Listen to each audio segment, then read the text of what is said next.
Thank you, Mr. Rogers, for yielding. Today I rise in strong support of the fiscal year 2023 National Defense Authorization Act.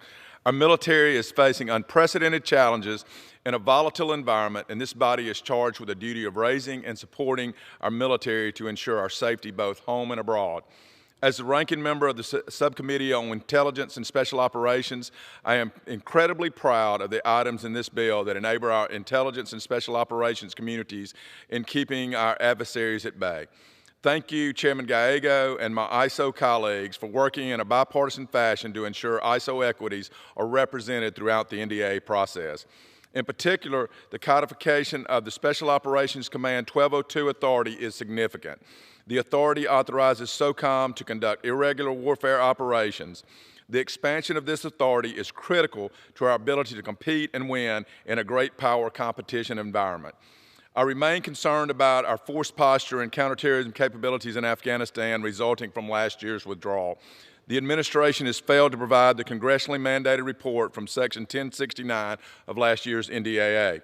We continue to ask for greater detail of the so-called over-the-horizon capabilities the administration has touted. It remains clear that this strategy was completely not thought out from the beginning. That said, I do want to mention a few noteworthy provisions in this bill. This bill includes an amendment to fund the priorities that our nation's top military leadership told us they needed, but the White House failed to support. The top line increases counters this administration's dangerous divest to invest strategy, which would leave us ill-equipped to deter or defeat China, our pacing threat, in the next 5 to 10 years. It also provides an increase in military personnel pay and benefits to combat the impacts of inflation so that our service members who dedicate their lives to our nation do not struggle to support themselves and their families. I also cannot understate the importance of this bill in securing our defense industrial base and ensuring millions of jobs for Americans. The hardworking Mississippians who work for our defense industry companies in my district and across the state to keep our nation safe, secure, and prosperous deserve our support in Congress. Colleagues, a spirit of patriotism is not enough to support our troops. We have an obligation to ensure our military is properly funded to compete and win wars against China, Russia, and any other adversary that threatens our way of life and democratic values.